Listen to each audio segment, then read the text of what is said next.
പഞ്ചായത്തിൽ 7-ാം വാർഡിൽ ഒരു എൻ്റെ അയൽവാസിയാണ്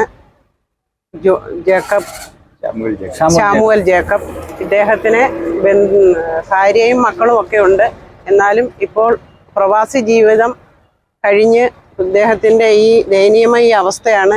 ഈ സാഹചര്യത്തിൽ ആരും ഇദ്ദേഹത്തെ സ്വീകരിക്കാൻ തയ്യാറാകുന്നില്ല. അതിനാൽ നമ്മളുടെ പത്തനാപുരത്തുള്ള ഗാന്ധി ഭവനിലേക്ക് ഇദ്ദേഹത്തിനെ നമ്മൾ ഒരു അഭയത്തിന് വേണ്ടി അങ്ങോട്ട് കൊടുക്കുകയാണ്.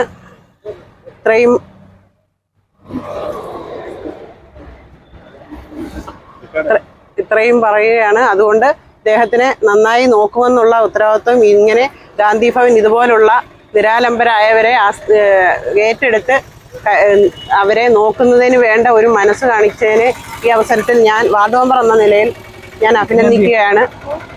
ഇദ്ദേഹത്തെ നന്നായി നോക്കുമെന്നുള്ള നല്ല ഒരു ഉറപ്പോടുകൂടിയാണ് ഇദ്ദേഹത്തെ ഇവർക്ക് കൈമാറുന്നത്. ഇത്രയും പറഞ്ഞുകൊണ്ട് ഞാൻ എൻ്റെ വാക്കുകൾ നിർത്തുന്നു.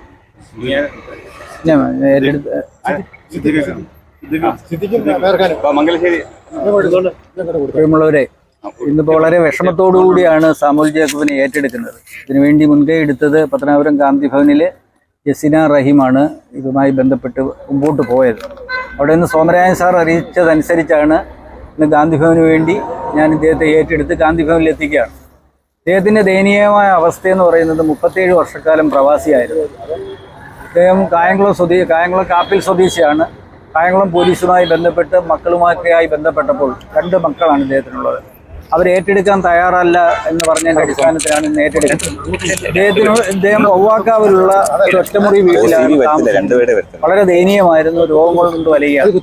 എന്തുതന്നെയായാലും പത്തനാപുരം ഗാന്ധി ഭവന്റെ അമരക്കാരൻ സോമരാജൻ സാർ ഇദ്ദേഹത്തെ ഏറ്റെടുക്കാൻ പറഞ്ഞു. 2200 അന്തേവാസികൾക്ക് അഭയം നൽകുന്ന സ്ഥലമാണ് പത്തനാപുരം ഗാന്ധി ഭവൻ. ഇത് കാണുന്നവർ, ഇത് വീക്ഷിക്കുന്നവർ പത്തനാപുരം ഗാന്ധി ഭവൻ സന്ദർശിക്കുക. നിങ്ങളുടെ ചെറിയ ചെറിയ സഹായങ്ങളാണ് ഗാന്ധി ഭവനിലെ മുമ്പോട്ടുള്ള പ്രയാണം. അപ്പോൾ നിങ്ങൾ ഓരോരുത്തരും ഗാന്ധി ഭവൻ സന്ദർശിക്കുക. അവിടെ ഇദ്ദേഹം ഇനി സുരക്ഷിതനായിരിക്കും. അദ്ദേഹം അവിടെ നിൽക്കാൻ സന്നദ്ധനായാൽ സുരക്ഷിതനായിരിക്കും ദൈവാനുഗ്രഹത്താൽ എന്ന് പറഞ്ഞുകൊണ്ട് ഞാൻ എൻ്റെ വാക്കുകൾ ചുരുക്കുന്നു. ഇന്നത്തെ ഗാന്ധി ഭവനിൽ എത്തിക്കുകയാണ്. ഇദ്ദേഹത്തിന് എല്ലാ നന്മകളും നേരുന്നു. ഇനിയുള്ള ജീവിതം നല്ലതാകട്ടെ എന്ന് പ്രാർത്ഥിക്കുകയും ചെയ്യുകയാണ് ഈ അവസരത്തിൽ.